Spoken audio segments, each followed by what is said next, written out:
നീ ആർച്ചറെങ്കിൽ ഞാൻ ആരാച്ചാർ.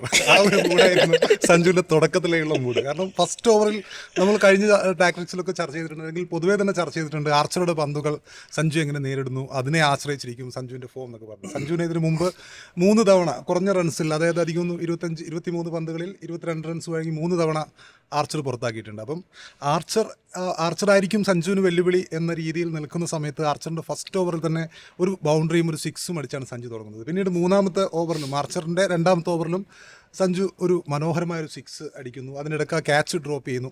പക്ഷേ ക്യാച്ച് ഡ്രോപ്പ് ചെയ്തതിന് ശേഷമുള്ള സഞ്ജുവിൻ്റെ ഇന്നിങ്സ് എന്ന് പറയുമ്പോൾ ആ 89 റൺസ് എടുക്കുന്നത് വരെയുള്ള സഞ്ജു ഇന്നിങ്സ് വളരെ ശ്രദ്ധയോടുകൂടിയുള്ള ഇന്നിങ്സ് ആയിരുന്നു. ഒരു ഘട്ടത്തിൽ പോലും അദ്ദേഹം പതരുന്നില്ല. പിന്നെയും ആർച്ചർ പന്തറിയാൻ വന്നപ്പോൾ ആ ഓവറിൽ 2 സിക്സുകൾ, അതിൽ രണ്ടാമത്തെ സിക്സ് അദ്ദേഹം സ്റ്റാൻഡിങ് ചെയ്ത് നിന്ന നിൽപ്പിലുള്ള ഒരു സിക്സാണ്.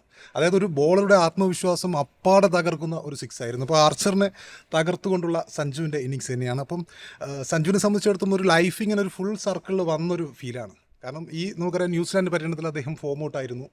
അതിനുശേഷം സഞ്ജുവിന് പകരം ഇഷാൻ കിഷൻ ടീമിലേക്ക് വരുന്നു. ഈ ലോകകപ്പിൽ ഇഷാൻ കിഷൻ ആദ്യ മത്സരങ്ങളിലൊക്കെ കളിക്കുന്നു.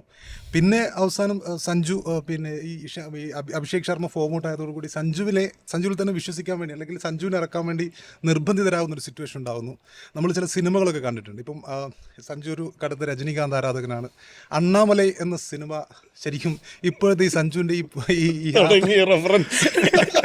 അല്ല, കൃത്യമായിട്ട് പറയാൻ കഴിയും. അണ്ണാമലയിൽ എനിക്ക് പെട്ടെന്ന് ഓർമ്മ വരുന്നത്, അണ്ണാമലയിൽ ഒരു ലിഫ്റ്റ് സീനുണ്ട്.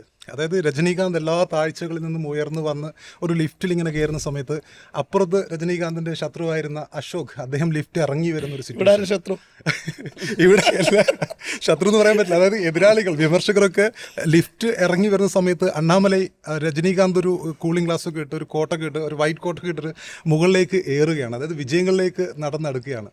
ആ മുകളിലെത്തിയിട്ട് അദ്ദേഹം ഒരു ഇങ്ങനെ ഞൊടിച്ചുകൊണ്ട് വിളിക്കുന്നുണ്ട്, എന്നിട്ട് മലയിടാ അണ്ണാമലൈ, ആ ഒരു സ്റ്റൈൽ ഉണ്ടല്ലോ. അപ്പോൾ സഞ്ജു ശരിക്കും കഴിഞ്ഞ മത്സരത്തിൽ അദ്ദേഹത്തിൻ്റെ 97 റൺസ്, അത് മാൻ ഓഫ് ദി മാച്ച് പ്രകടനമായി. ഈ മത്സരത്തിൽ 89 റൺസ് നേടി ടീമിൻ്റെ ഒരു നെടുന്തൂണായി നിന്നു.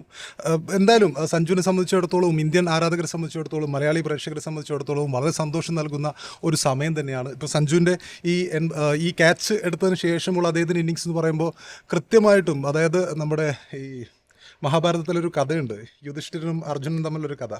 അതിൽ സഞ്ജു അതിനുശേഷം കണ്ടത് ശരിക്കും മരം കൊണ്ടുള്ള ആ കിളിയുടെ കണ്ണ് മാത്രം ലക്ഷ്യമിട്ടുകൊണ്ടുള്ള അമ്പികലായിരുന്നു.